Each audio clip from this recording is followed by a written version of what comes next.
Hey YouTubers, and welcome to another episode here on ESGNet of Sports Gamer Soapbox Podcast Talk here, and this is episode number 9 as we have quite a bit to talk about here this week. Don't know how long this video is going to be. It could be a half hour, it could be up to an hour. We'll just see how things go with some of the things going on. We'll not gonna get into too many things because there's not really much to talk dig into and talk about. With a few things on my mind this week, we got some NBA news. Of course, we all know the NBA Finals is not over with yet, as Game 7 will be happening this Sunday night on ABC. And talk about an exciting Game 6 there. Man, I almost thought that the way the Cavaliers were playing Game 5, I didn't think Game 6 was going to turn out to be that way. And we got some news on actually Steph Curry's wife, some remarks she made about the Game 6 refs there just a couple nights ago. Not to mention E3 was this past week, and talk about some awesome games, you guys. I don't want to get into too much about it because a lot of the games were non-sports related, but the biggest news of them all is Madden. I'm pretty sure you've seen a lot of other YouTubers and EA Sports itself on YouTube talk about the new Madden franchise, what this is going to entail for the people that are into doing franchise modes for their channels, and just for your everyday casual Madden fan that has played this series since its very conception back in 93 or 92 when it first started. But yeah, just a rebirth, I should say, that's the word I'm looking for, of information and what's going to be entailed for the franchise mode on there. They didn't really get into too much of the connected careers with your player or your coach or anything like that. I'm sure there's going to be more news about that coming up. But yeah, we'll get into a little bit of that. If you guys look down below in the description, there is some links to some of the trailers that came out this week during E3 for Madden 17. Check those out, and there's also some news there of some other information that I'm not going to really get into too much about it. But yeah, it's so awesome that what they're doing. We'll talk a little bit about that. Also, we're going to get into some pro wrestling news. If you heard about what happened with Jerry Lawler over the weekend, him and his girlfriend recently just got in a domestic issue. We'll get into a little bit about that. Also, the Cruiserweight Cruiserweight Championship Classic or Cruiserweight Classic is coming up here. We'll get into details about that and who's all in it. Also, WWE signed their latest new free agent. He is the first ever Chinese wrestler, which we'll get into that. Wang is his name, and we'll talk about that. John Cena and Triple H introduced him to the WWE Universe, and we'll see when he'll get his first making his first appearance on NXT here in the near future. Not to mention in TNA news, TNA just announced their biggest Hall of Fame name. I think that it's quite well deserved for this individual. We'll get into that here and later on in the show. So first off, we're going to get into the big game that everyone is talking about here this weekend. Is the NBA Finals. The NBA Finals are getting really interesting. Now, normally I don't get into too much of the NBA hoopla because I don't know. I think for me, a couple years ago, if this was like 10 or 15 years ago, I was all about watching NBA games and stuff like that. I think my taste of sports as a sports fan has evolved and changed. So I'm more focusing on basketball, or I should say more or less baseball, and then basketball. If it comes to anything close to the NBA, it'll be more or less the college rank. So college basketball KU, with the exception of this the last 2 seasons here. It's just been hard for me to keep up what's been going on. I've been reading blogs and knowing who these players are and whatnot to talk about it. But I think the real reason, probably for anything, the reason why I don't follow college, especially college basketball anymore, is because of the hoopla of the college basketball game. We haven't had a college basketball game since 2010, and that was kind of a way for me connecting that bridge between what was going on in the real world of college basketball, and what was going on in my own world and within the video game.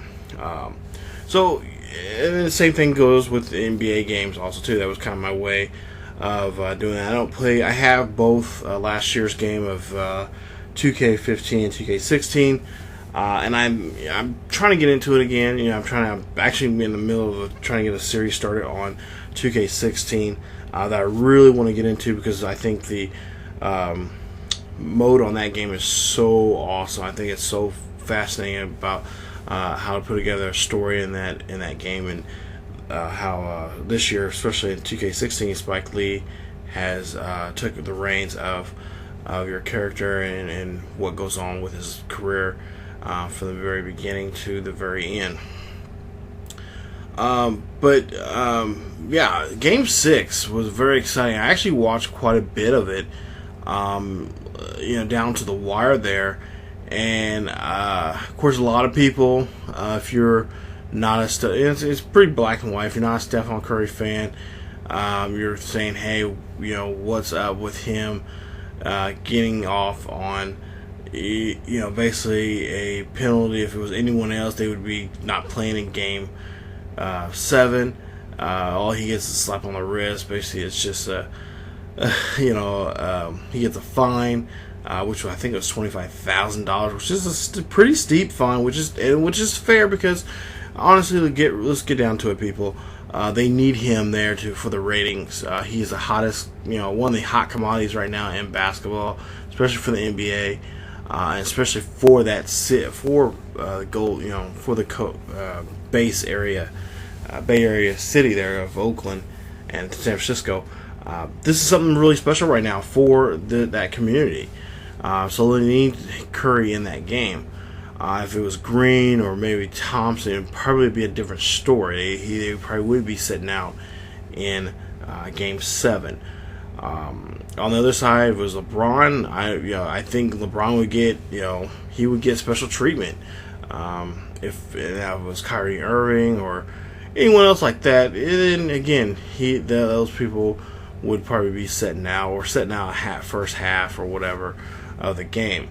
When it comes down to it, honestly, people, it's dollars and cents. If you're a hot commodity, if you got your names, recognized and you become a household name, you're gonna get slapped on the wrist, which is, yes, I do admit it's unfair, but that's just how things are, and especially, NBA. I mean, it is a sport, but when it comes down to it, dollars and cents, it comes down to it is a business, and business, as Triple H would say, we're doing this for the best of the business. But Game 6, he threw that mouthpiece, didn't throw it at a ref. Now, if it was at a ref, yeah, it definitely would be a huge story right now, and it would kind of be, okay, what do we do? What is the right thing to do? Does the NBA have to set him out for a game 7, or do they let him miss the first half? He can come in the second half. So yeah, that would be a thing that everyone would be talking about. Fortunately, he threw it away and threw it towards a fan. Now of course, now there is precedent for this, because it has happened before, not with Curry, but with other players. That he did get fined $25,000, along with the head coach. I believe the head coach was in a little bit of a bickering match with one of the referees about his officiating, and so he also got fined $25,000. So that's a big, a big amount from your bank account being missed because of your lack of judgment there on the court. But yeah, for the most part, it was a really good game. It was actually one of the closer games that they've had this year in the finals. Also, too, I think it was one of the highest rated games of the finals of so far, especially this year, and I think in the last couple of years. So yeah, it only makes you wonder what Game 7 is going to be like, especially that it's going to be in Oakland. So Curry and the Splash Brothers will be there at home, possibly be able to win it there. Not to mention on the other flip side, Cleveland getting close to having their first championship in NBA history, really, and really in the last up to years they haven't won a championship for any of the three major sports since 48, I think it was, when the Indians won. So yeah, it's going to be a big night. Along the lines with what's going on pro wrestling tonight, or Sunday night, I should say, with Money in the Bank. We'll preview that here just in a while there. But yeah, it was a big game. Of course, Cleveland came back. This is the first team to ever come back as they were 0-3, and be able to come back and turn it around to make it a 3-3 series. And going to, of course, everyone's saying Game 7 finals. But the big, besides those two big stories and kind of storylines that are going on in the NBA, it's actually been Steph Curry's wife. She tweeted, and of course it was deleted right afterwards. She was upset with the way the officiating was. She said that it was a poor officiating there, that the officials were going to more of the side of the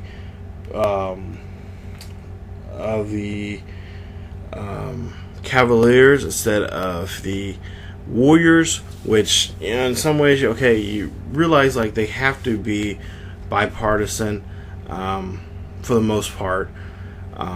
You're supposed to put your trust into your refs to make good decisions and make good judgment on the officiating the game and make sure it's fair on both sides.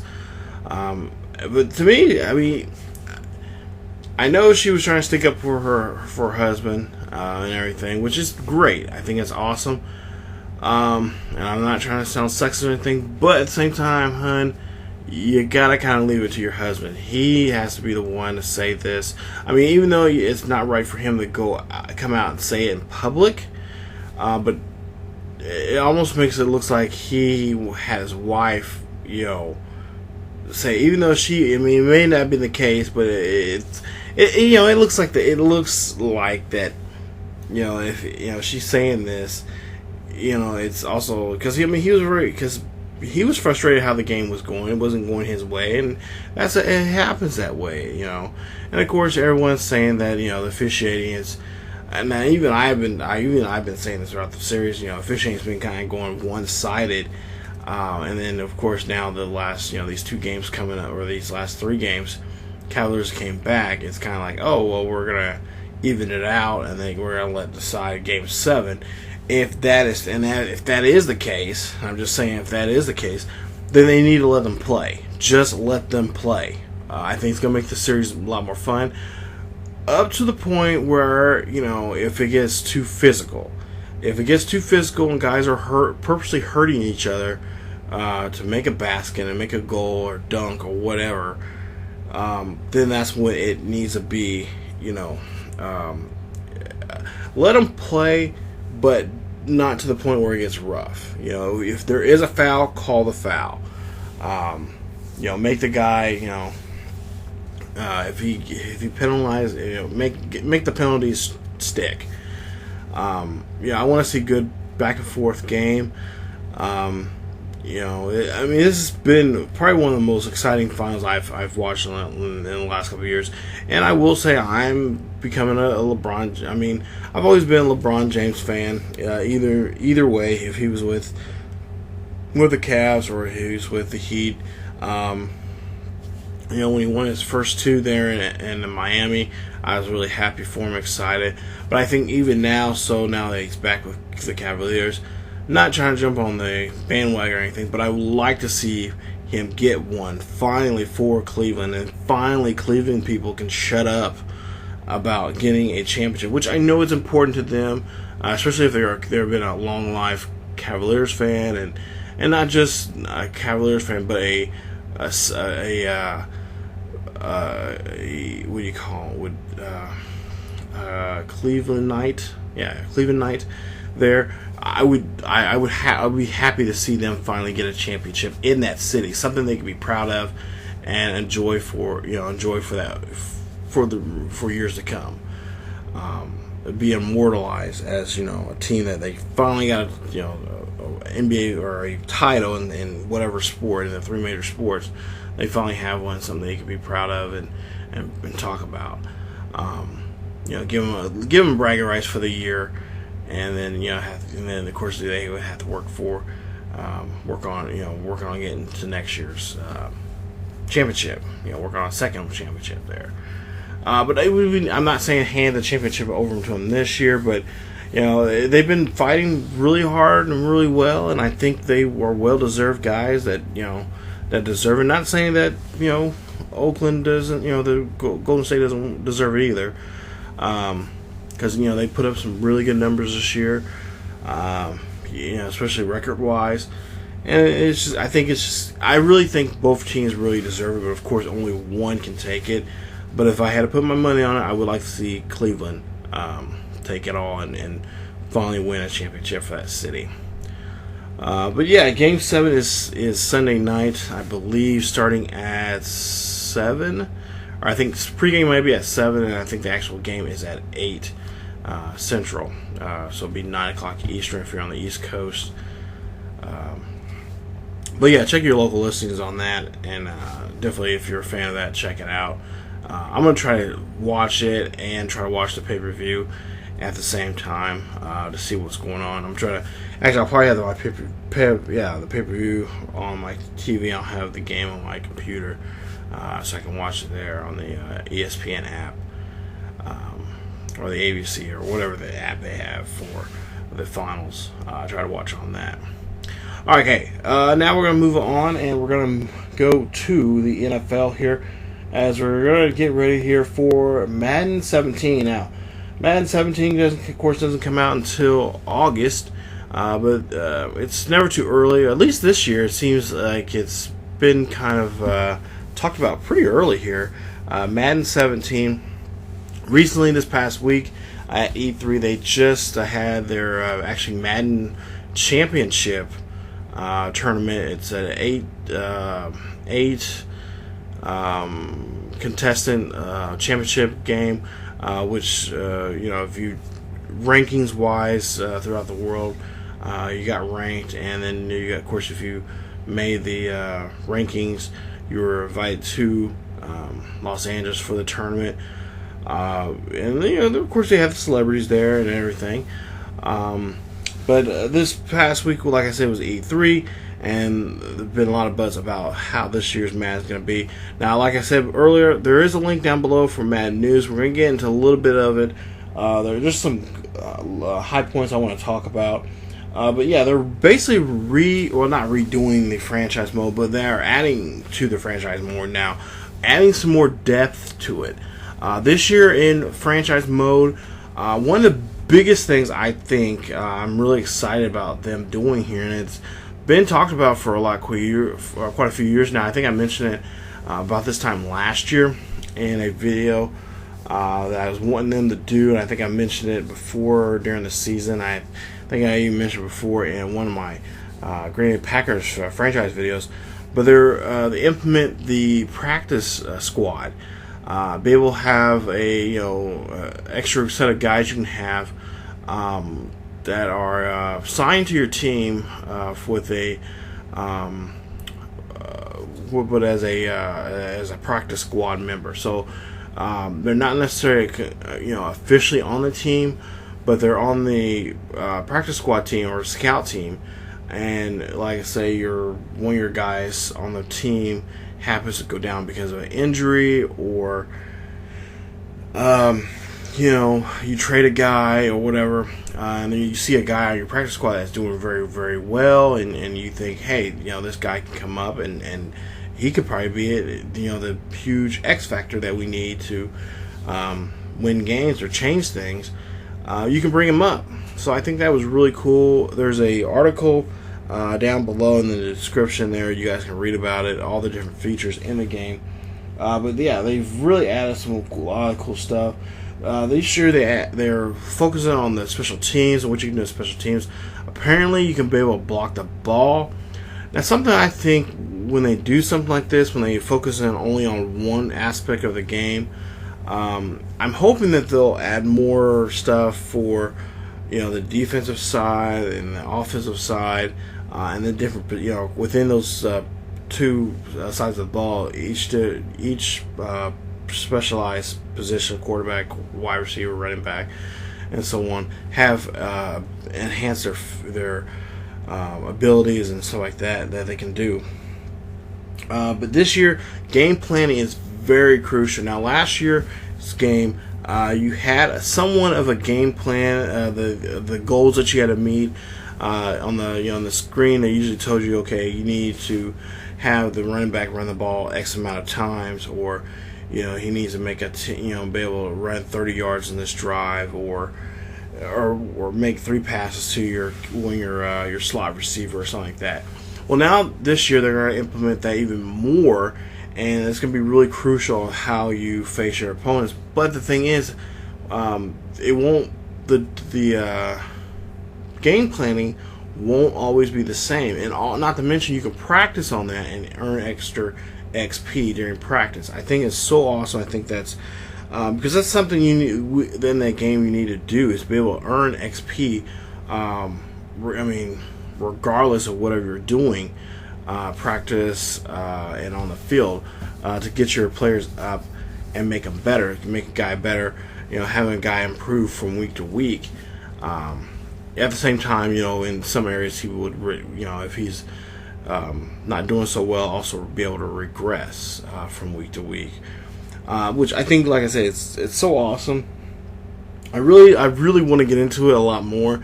I was thinking about making a video, but I think right now there's so many other people that have made videos. You guys probably know a lot more, other YouTubers that have done this.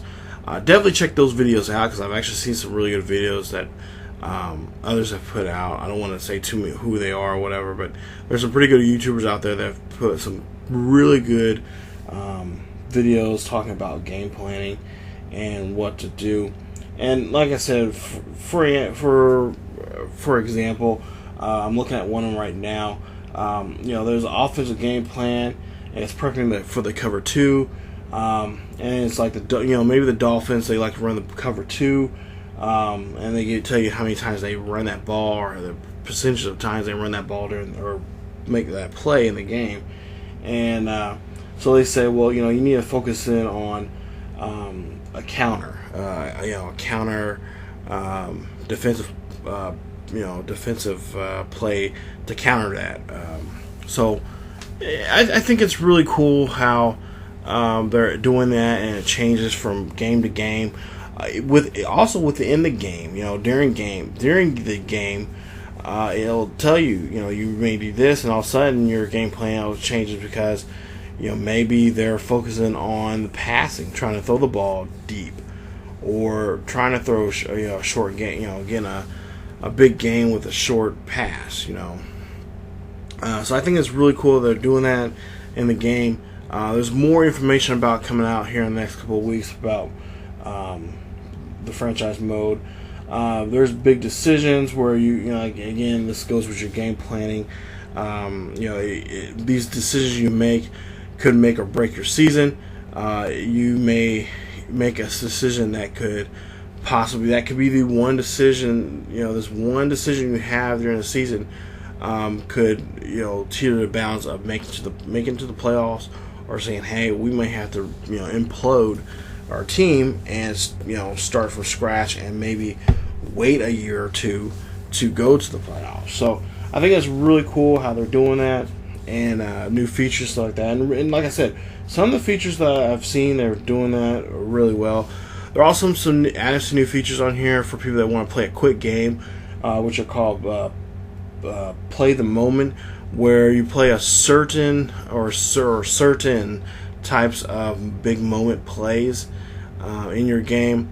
And of course, I don't think I'm going to use this for any of my future Connect Career players or franchises like that. I may try to do and this is a big if, but if I do this, it'll probably be for it may be just a exclusive series, just to try to test it out and see if I would willing to do it, just to kind of see what the new features like and whatnot.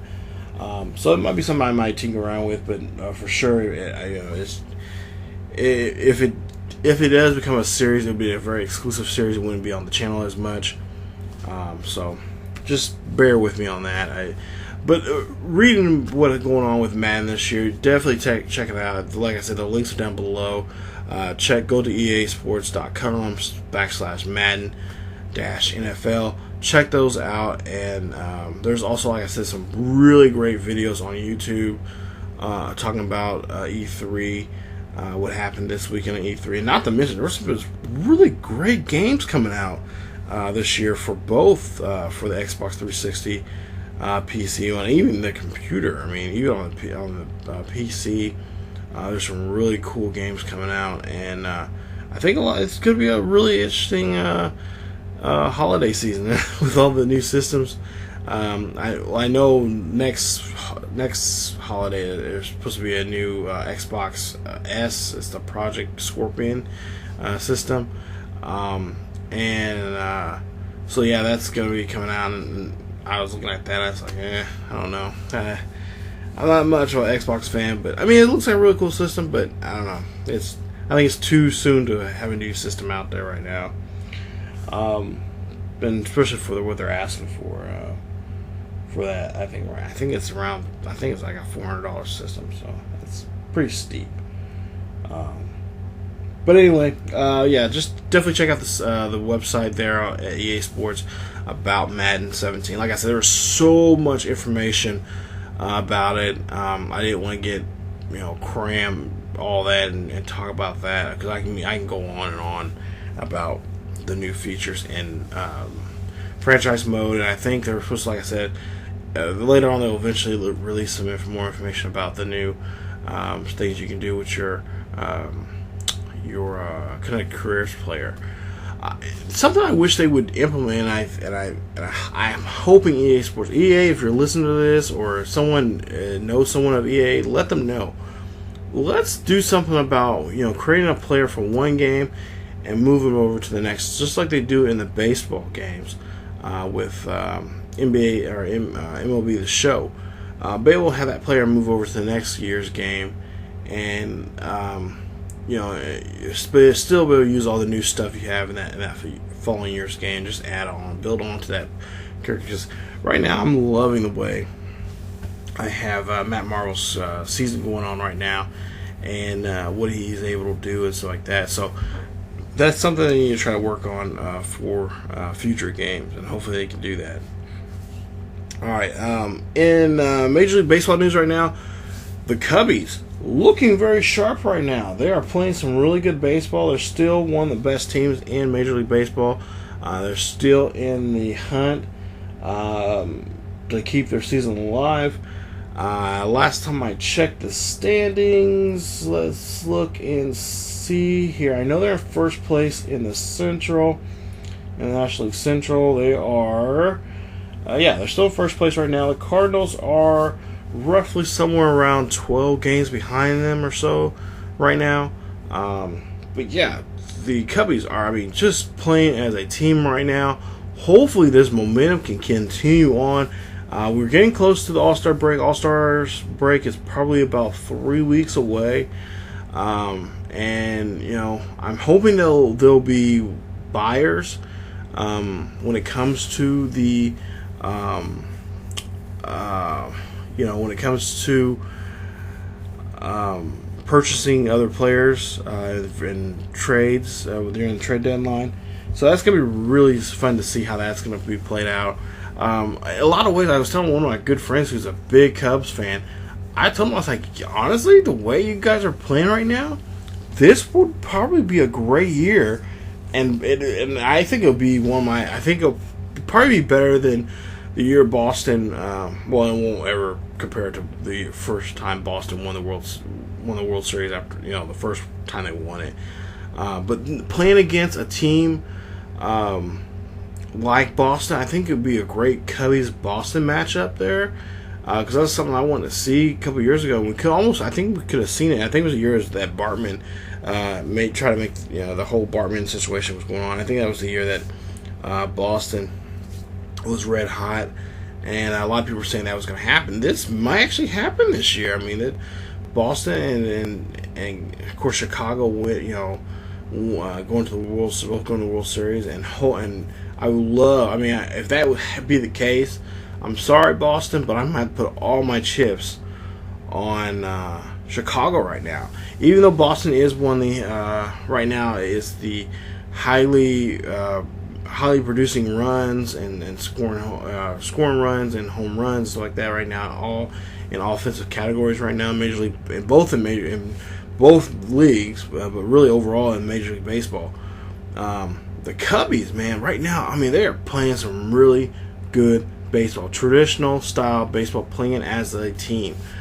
So definitely, I'm definitely going to try to check out a Cubs game today on my MLB.TV account and try to watch them here, because they are playing some really good baseball. But that is going on right now. That's pretty much what's going on right now in baseball. I don't want to get into who's doing what. I know, at least right now, when I'm currently looking at the standings, Baltimore right now has a short lead, just a short, about a game or so over Boston. Cleveland has a tight lead between them and the Kansas City Royals. You might as well say the Tigers are up there too. Out west, the Rangers right now have a good lead over Seattle. Seattle's actually been playing some pretty good baseball here as of late too. I've been watching because of some of those games here. They play late out there, out in the West, and they pretty interesting series that they had here lately. And then on the National League, it's Washington currently in first place. They have about a 5-6 game lead over the Mets. Cubbies, like I said, in first place, and then out in the National League West, the Giants right now are leading that. And they're about 6.5 to 7 games ahead of the Dodgers. Alright, so now let's go ahead and get to some quick news in pro wrestling, both in TNA and also in WWE. We'll first start off in WWE. Actually, no, let's go to TNA. TNA, big news. They just recently had Slammiversary this past weekend. Check it out. I know there is a video floating around on YouTube. I'll try to leave a link to that with Slammiversary. Really great event. Didn't get a chance to watch it, so I can't tell you what's going on. I don't really want to tell you because I don't want to ruin it because I haven't watched it yet. So, but as far as I know, it was a really good pay-per-view. There was a lot of good buzz about it. But one of the biggest news there is TNA Hall of Fame is going to induct their first woman wrestler, and that woman happens to be no other than Gail Kim. Yes, Gail Kim is going to be a part of the TNA Hall of Fame. Congratulations to her. Well deserved, as she is probably one of the best female wrestlers out there. Been out there for years now.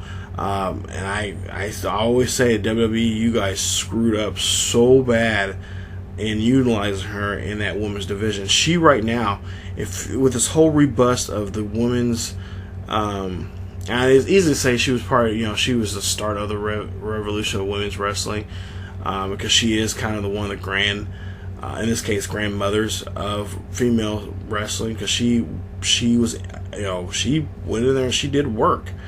And yeah, I can actually call her a wrestler, not a sports entertainer, but she was actually a wrestler.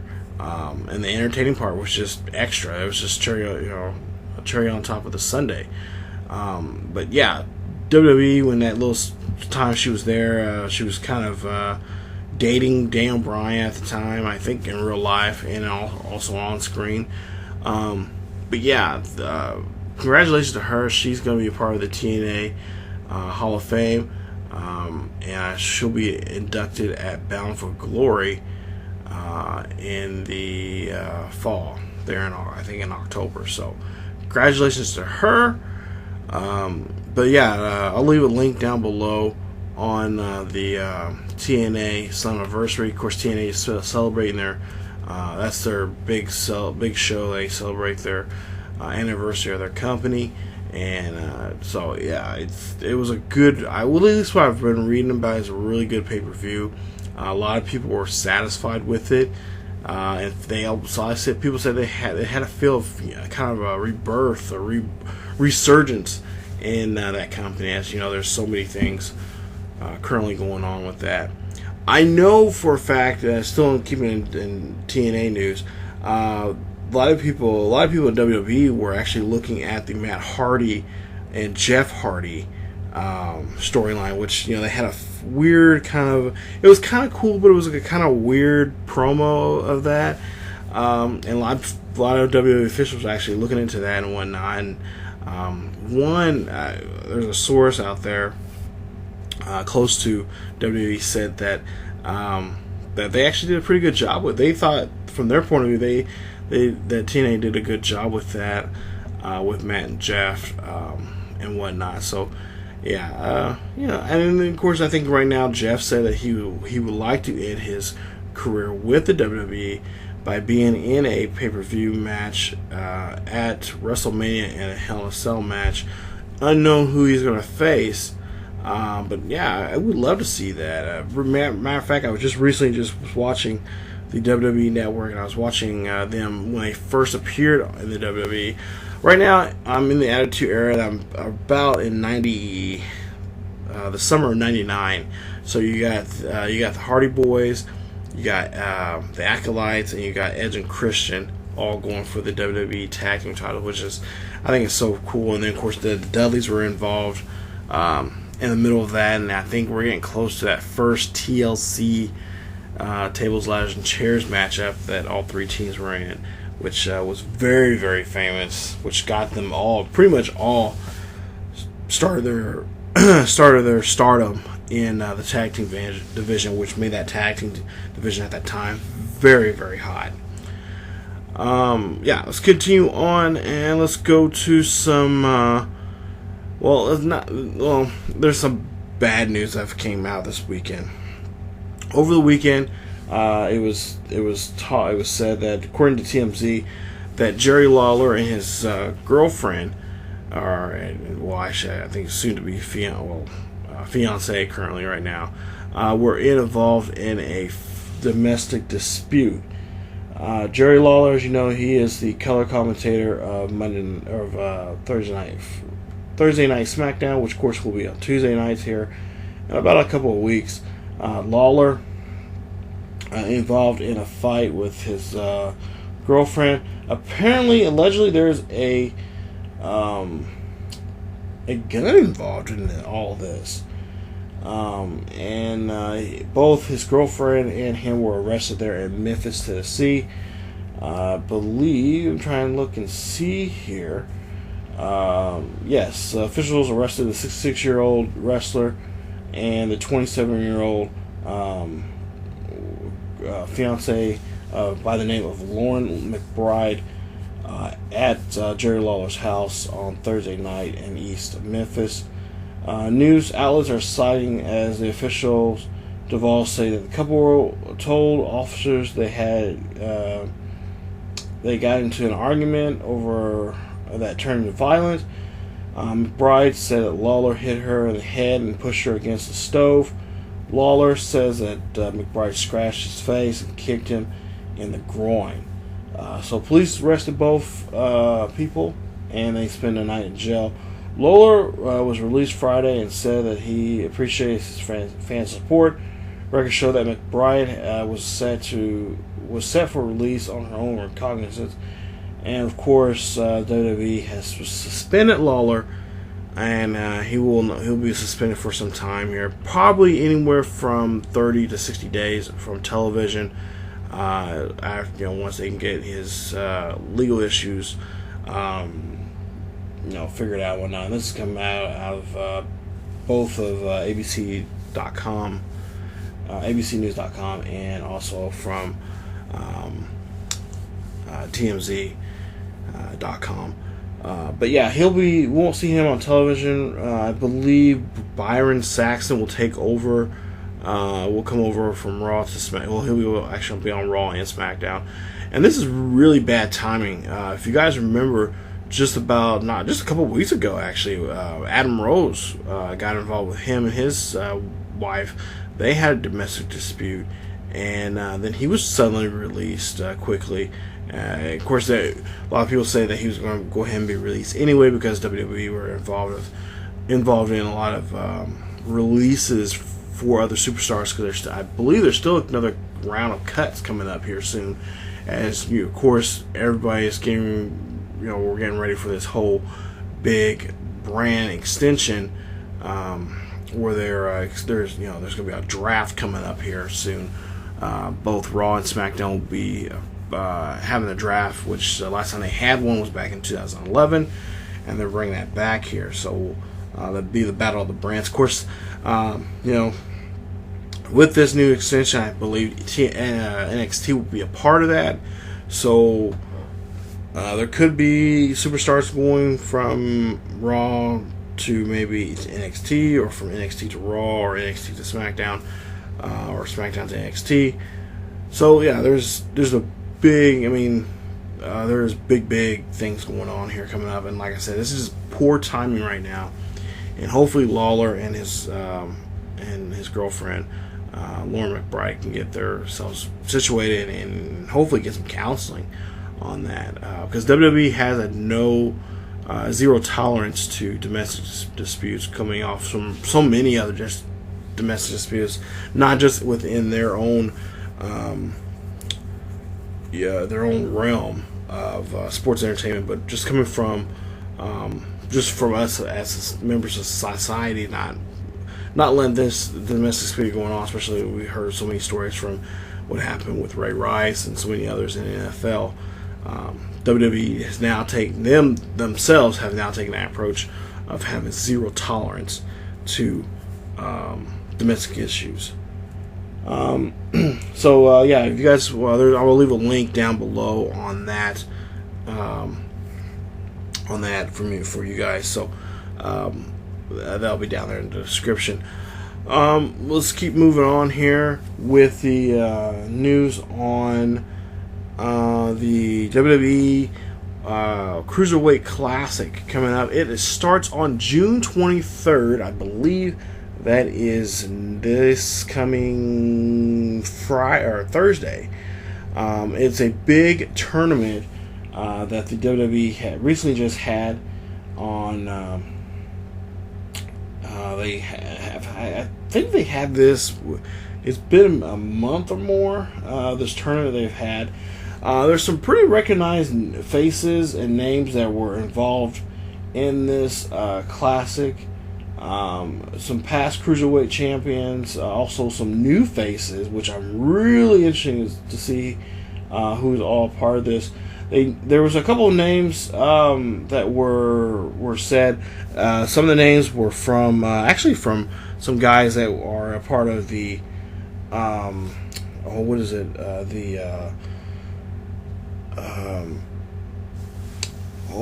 it's Global Force. There's a couple of Global Force wrestlers that are involved in this tournament.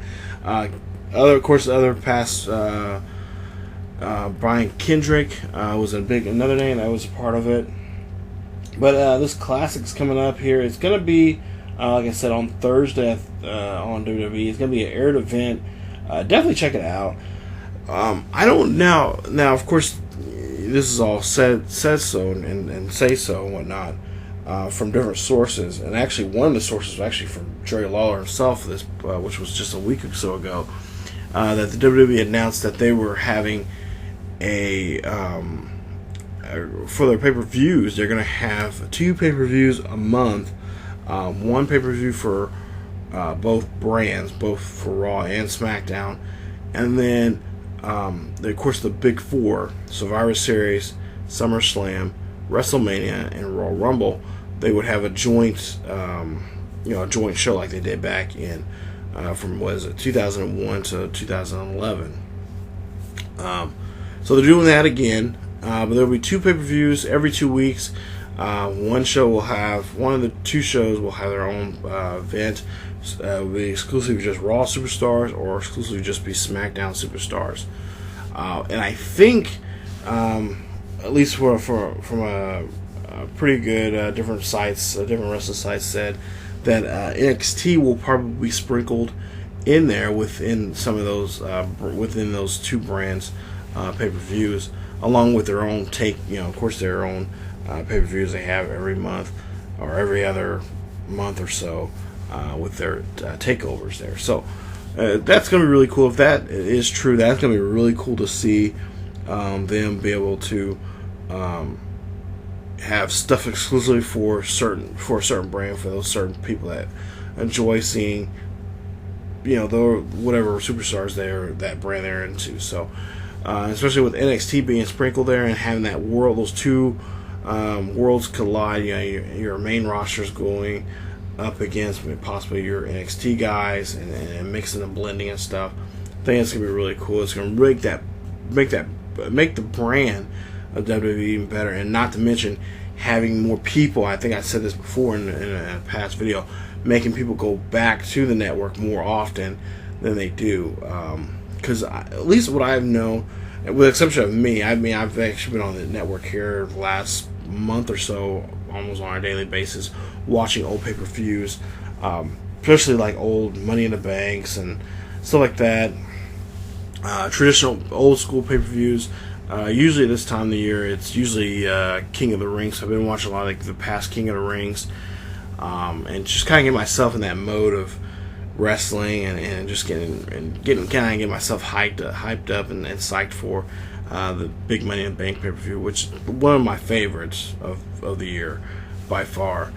But yeah, it's going to be really, really cool to see them do that now, and especially with this brand extension and having certain pay-per-views for Raw Raw and SmackDown, or SmackDown. I think it's going to be really cool. So, but yeah, apparently it's going to be starting here next month. They'll have 2 pay-per-views a month, and but the only thing is, for me as a YouTuber, it's going to be really tough to try to get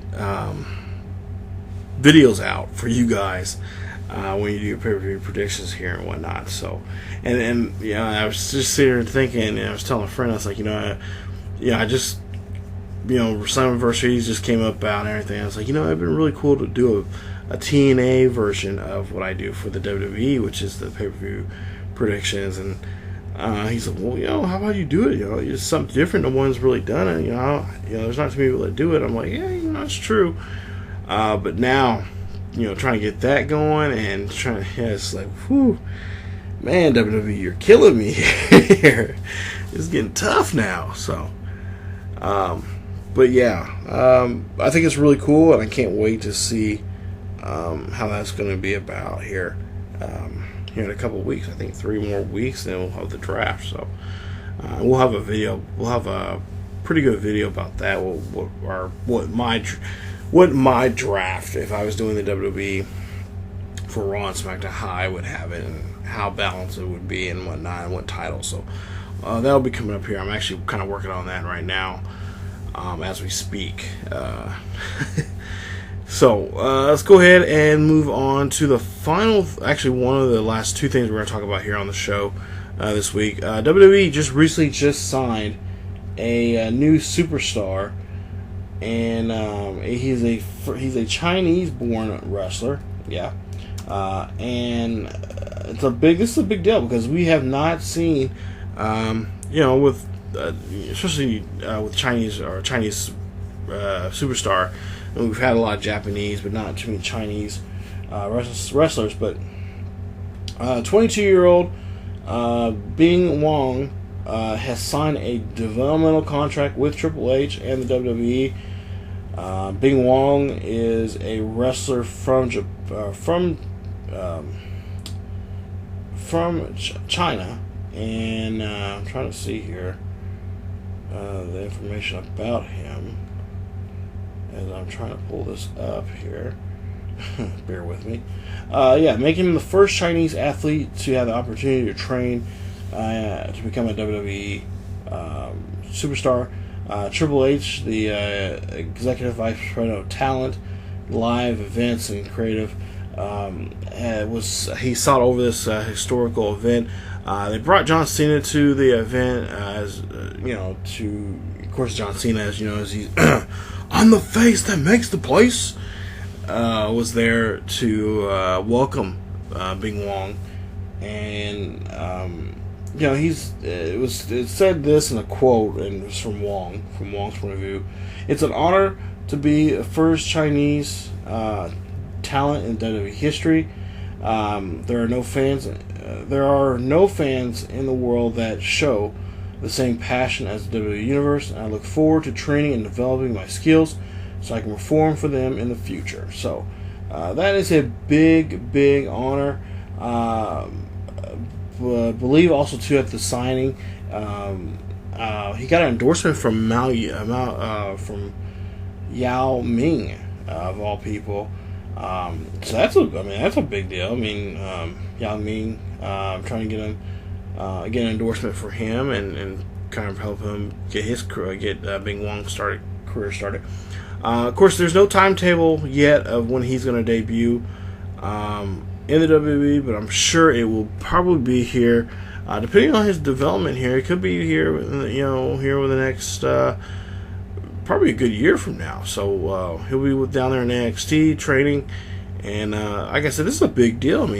I can't really think of a Chinese-born wrestler because with the trade embargoes like that with China, and China's really protective of their athletes in that way, because Yang Ming, he had to have a certain percentage of his money he earned here in the United States went to the Chinese government and stuff. So you got kind of a lot of red tape with that kind of stuff, but it's kind of cool seeing this happen. Like I said, John Cena was there, it's pretty cool. Also at the press conference, it was announced that WWE will hold their first live event in China in more than 3 years in Saigon, or Saigon.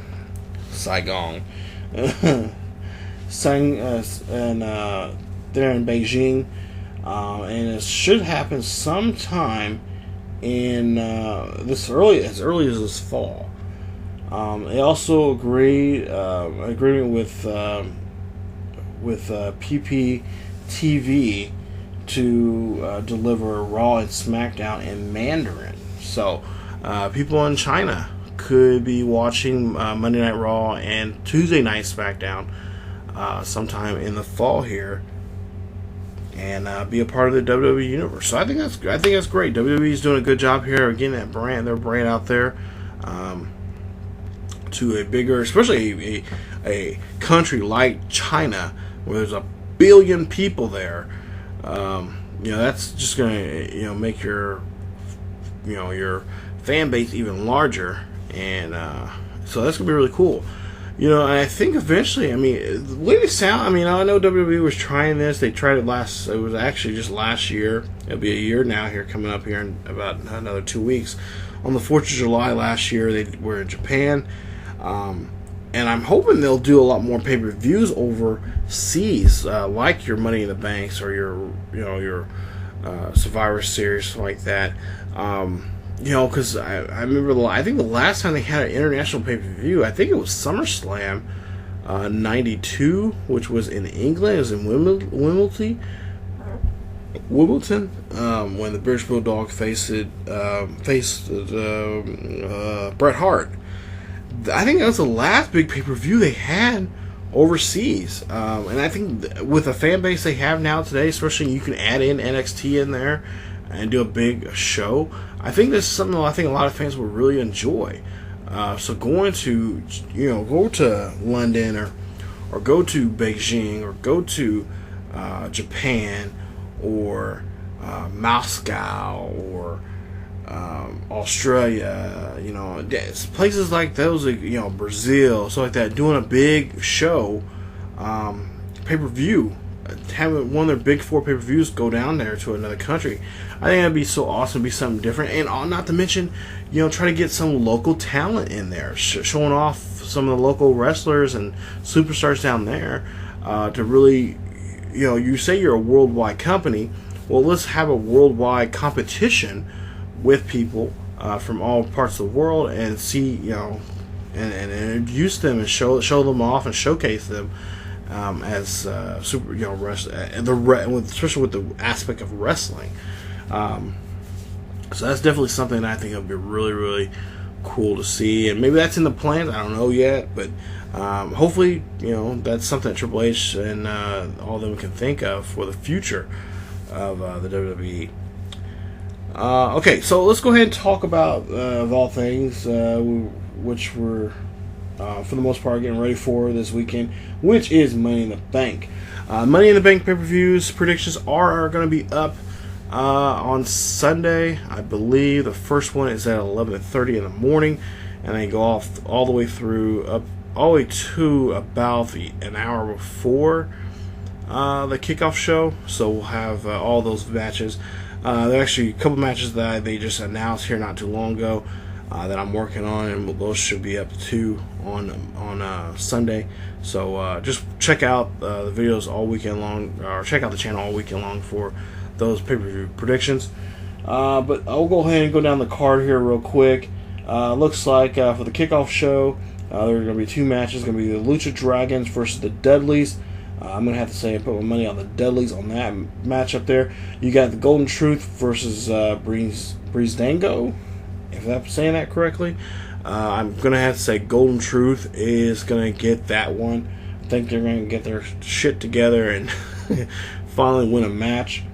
Then originally the two matches they had for the kickoff show were Baron Corbin and Dolph Ziggler. And I think this is the 3rd time I think these two have gone at it in a rivalry. It would have been the 3rd time on a kickoff show they have been facing each other, but now they're actually on the card. And I'm going to have to say, I don't know. I mean, Baron Corbin, I think if he doesn't win this match, he's just going to look like another goof. But at the same time, I mean, Dolph Ziggler, he's been facing Baron Corbin so many times. It's just like, okay, what's the point of him facing him? Like, guys, come on, put Dolph in the middle of the, put him involved in the title match, put him involved in the WWE title. So I don't know. Apollo Crews and Sheamus, I think I'm gonna go with Crews on that match. I'm just a big fan of Apollo Crews. I think I hope they do a lot more with him, especially maybe with the United States title or with the Intercontinental title here. Before SummerSlam, especially now with the extension here coming up with the brand extension and whatnot. I think he's going to be utilized whatever show he's on. I think he's going to be involved a lot more. With the women's championship, women's champion Charlotte, she's going to be tagging with Dana Brooke. Honestly, I don't know why they're having this matchup for, because we all know in the end, one or two things are going to happen. Charlotte's going to backstab Brooke like no other, and then Brooke will have to face her for the title, and maybe that's how Charlotte will lose the title. Or the one I'm hoping is going to happen is Dana is going to backstab Charlotte before Charlotte can backstab her, and Dana Brooke challenges Charlotte for the championship at the next pay-per-view. The United States champion Rusev going against former member and one half of the Primetime Players, Titus O'Neil. Rusev is currently the United States champion. I don't think they're going to drop the title and let titles run with it, but you never know. Might be a one-night thing, and they'll have a rematch on Monday Night Raw. I could see them doing that, but I don't think they'll let. I don't know. Titus just he has the look, he has the attitude and everything, but I don't know. It's just something about him. I just see him as a tag team wrestler. I think him and Darren Young are such a great tag team. I think, and they are former tag team champions. They got that good push, but I think they need to be pushed even more and really get that tag team division. Because right now, I think they're a better tag team. I think as singles competitors, I think they're just not there yet, or they either. I don't want to pigeonhole them and say, oh, you have to be a tag team, but I think really and truly, I think they are so much better as a tag team. I don't know. That's my opinion. I don't know. Moving on, we got the WWE Tag Team Champion title match. You got the tag team champions themselves, the New Day, going against the tag team of the Club, Carl Anderson and Luke Gallows, going against Big Cass and Enzo, going against the Von Villains. You got Simon Gotch and Aiden English going in that tag team. It's a fatal four-way match, and the winner of that match will be the tag team champions. The question is, the New Day coming very close of having the tag team titles for over a year. Could they hold on to them? And if they do, I think if they do hold on to these titles at Money in the Bank, it's almost forgiven that in August that they're gonna have the titles for a whole year, and then at SummerSlam they'll end up giving up those titles. So I think I think that's honestly what they're trying to move to. But yeah, like I said before in another video, if you're gonna have a guy hold on to the titles here and or hang on to a title, and they got about another month before they can consider themselves holding that title for over 365 days. What are you going to do for that month? That's going to be a long month, and you can't just take him off the show, off the card completely. You got to have something that's going to keep interest, and also that hype factor of they almost kind of sort of not, or kind of they head on to it. It's kind of one of those moments. You got to create that. How do you create that kind of moment? To get people thinking, are they, aren't they, what the deal's going to be. And also, too, I would hate to see the New Day break up. I will say, when they won the titles, and for a while there, I was kind of like, okay, this is horrible. They just don't mash together. But they do, and I just hate to see the WWE say, okay, you guys held the titles for a whole year, now we're going to break you up, or we're going to keep... the two of the three of you are going to be stay together as a tag team, and the third guy, well, you're on your own. You're going to be a solo competitor. So, I don't know. WWE is quite known for, and you guys know this. You probably agree with me. They're known to do that with their tag teams, especially if they had the title for more than close to a year. A lot of times anywhere from 200 to almost a year having the titles. Anywhere from 200 days to a year. They usually break up the tag team, and then try to have them go on their separate ways. And especially with this Raw brand coming up and whatnot, these extended brand extensions, having exclusively having superstars on one of the two shows, that's going to make everything interesting about that. The Money in the Bank match, you got Sami Zayn, you got Kevin Owens, Cesaro, Dean Ambrose, Alberto Del Rio, and the man that created the match, Chris Jericho, in a match for the Money in the Bank contract. Of course, the winner of that match wins a championship has an opportunity, I should say, not win it, but they have an opportunity to go after the WWE World Heavyweight Champion. They have a year to hold on to that contract and have a match anytime, anywhere, and any way they want it. So we'll see how that fares. Honestly, I think I've said this. I kind of went back and forth on this, but my pick that I would love to see is Kevin Owens win it and be able to hold, get the contract and go with it. Chris Jericho, who has never won it, I would love. I mean, he helped create, help create this type of match.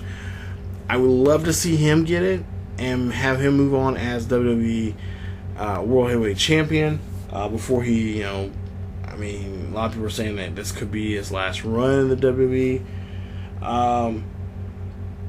So I guess in a lot of ways that makes sense because, he's, on that end of his career that, he could leave on top. Kevin Owens and Sami Zayn, of course, have plenty of time to, they have a couple more years left for them to win that title. Sami Zayn is another one. I would love to see him be a repeat or be a guy to get it. This is his first year. Last year he could have been that matchup, but he got that shoulder injury. He was out for almost 9 months. That would be a good way of saying, hey, we appreciate everything you've done.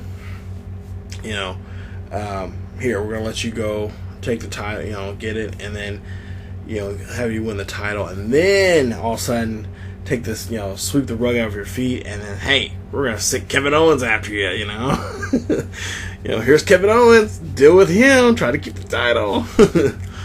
So that'd be, that's a really interesting way. Alberto Del Rio, we have not had a 2-time Money in the Bank winner for a while now. The only people that's done it is CM Punk, of course not longer with the company anymore, and Edge, who's now, he's retired now. So it'd be nice to see Alberto Del Rio win the Money in the Bank contract and then maybe cash it in sometime down the road. So Cesaro, a lot of people are saying this is his. Everybody's saying this is his year. This is his year that he's going to do it. The King of Swing could possibly do it finally, but I don't see who would want to challenge him. I don't see who's going to have conflict, with the exception of maybe Kevin Owens being that person to do it. But then let's just talk about the elephant in the room. Let's talk about Mr. Dean Ambrose. Dean Ambrose. If you guys watched the most recent episode of SmackDown and the most recent episode of Raw, he says, hey, what about me? I have an opportunity. It was just no more than a year ago or 2 years ago that I got backstabbed by a guy that I considered my brother, my friend, Seth Rollins, puts a chair to the back of Roman Reigns and also to him, to Dean Ambrose. Ambrose is like, hey, what about me? I could climb the ladder, grab the briefcase, and then cash in my contract on either one of you guys. Regardless if you're my friend, like with Roman Reigns, or if you're my enemy, Seth Rollins. And on that, that's really a good, believable way of transitioning championship. I could see Roman Reigns currently being the champion. At the pay-per-view, Roman Reigns ends up losing the championship to Seth Rollins. Rollins is so excited, so amped up, and I'm saying this is my prediction. This is my stone cold. This is my stone cold, bold. I think I call it a bold statement or bold prediction because my last name is Bolden. I think that I can see this could be the case. Roman Reigns loses the title, upset, mad, pissed off. Seth wins it, excited, ready to go, saying, I'm the man now. You're no longer the man. Blah blah blah. He gets into Roman's face. Roman gets pissed off. He is so upset that he turns around and he takes his aggression out on Seth, spears him, and then they have word. He says some things to him, gets up, leaves, and next thing you know, here comes Ambrose, and the Ambrose Asylum open its doors. Ambrose comes in, does dirty deeds, cashes in on Seth, and becomes the new WWE World Heavyweight Champion. And we have a matchup through a dance. Eventually, in the next couple of months, have a three-way dance between Roman Reigns, Seth Rollins, and Dean Ambrose for the championship. The brothers, the Shield, now in fractured in three pieces. You got Roman Reigns, Dean Ambrose, Seth Rollins going for the WWE World Heavyweight Championship. I think that would be the kind of WrestleMania, but of course it will be on at the next big stage, one of the four big stages of the WWE, which is some SummerSlam for the summer. I think that'd be a great SummerSlam main event, and I definitely would watch it. I think that would be something that I think a lot of people would enjoy. And and Dean Ambrose, he's worked his butt off. I mean, honestly, he's worked his butt off just as much and just as well as Seth Rollins and Roman Reigns. So, and in some cases, Dean could be I guess you could say a paper champion. He's had the title for maybe a month and a half, maybe 2 months, and then give the title back to Seth, and then let Seth, have the title for a couple more months until, close to maybe until maybe a year to the day that he had to give up the title. He loses the title again, so it would be in November he would end up losing it. So like Survivor Series, or getting closer to Survivor. Well, yeah, it would be Survivor Series. He would have to give up. He would, not be give. He had to give up, but he would end up dropping the title off to the next person at Survivor Series, which would be poetic justice, for how his year has gone. So, but yeah, I think that's my right there. The main event is my stone cold bold pick, or bold in pick. That's how I should say it. So yeah, I think really true. I mean, in a perfect world, I would love Kevin Owens or Sami Zayn to win it, but I think a lot of fans, and I think it would be a lot more fun if we see Dean Ambrose become the champion, because a lot of crazy stuff is going to happen if he's champion. So, oh man, but that's what's going on so far when it comes to my predictions and preview and whatnot. And hopefully, like I said, it'll be a great show. I think I've said this many times before. WrestleMania, SummerSlam, Survivor Series, and Royal Rumble are my favorite. They're of course the big four, classic four pay-per-views. But Money in the Bank is probably number 5, and it's getting bigger and popular than the other 4. And I think a lot of people are going to enjoy this pay-per-view this year. I think this is going to be something that there might be a lot of titles changing hands. I think this might be the night that there's going to be a big change, because I mean, in some ways it has to be, because we got the draft coming up here next month, and the draft, it's, you gotta shake things really. I mean, you really have to shake things up. So, but I didn't think this was actually going to be that long of a video. So, getting close to about an hour 15. But yeah, let me know what you guys think is going to happen this Sunday at the pay-per-view. Let me know what you guys think about all the other stories we talked about. Leave your comments, questions, concerns. What's on your mind? What's what's eating at you? What's on your soapbox? Let me know down below in the comment section. And like I said, there's links down below for Madden news, also links to some of the stories that we talked about today, and what's going on in the world of sports. So coming up here, and I think next week we'll have a review on what happened. Yeah, next week's show we'll have a review on what happened at Money in the Bank. Also, I'll give you guys a quick review of Slammiversary. We'll talk about that. And what else? NBA Finals will just be over with, so we'll talk a little about the finals and the game. Like I said, I'm gonna try to catch some of that over. And also also another wrestling news. We'll talk about the Classic coming up, the Cruiserweight Classic. I think like I said, there's some pretty good names in that list of superstars there. I've seen a couple of Global Force wrestlers in there, but not too many. And then there are also some guys from Guerrilla Pro Wrestling and a couple other small independent indie leagues out there that have some superstars representing them in this Classic. So we'll talk about that coming up here next week here on the show. And like I said, we're getting closer and closer to a couple things coming up here. We got SummerSlam coming up.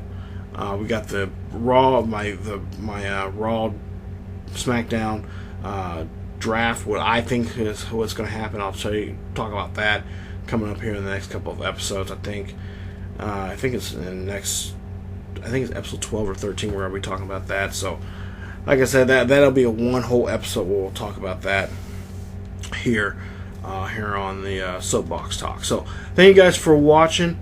Or listening, I should say, in this case, because it is a podcast. But thank you guys for listening, and as always, follow us on here on YouTube for the latest videos here on the channel. Not to mention, follow us on Facebook, Twitter, and Tumblr. The links are down below in the description. And as always, keep yourselves healthy, and I will see you guys next time.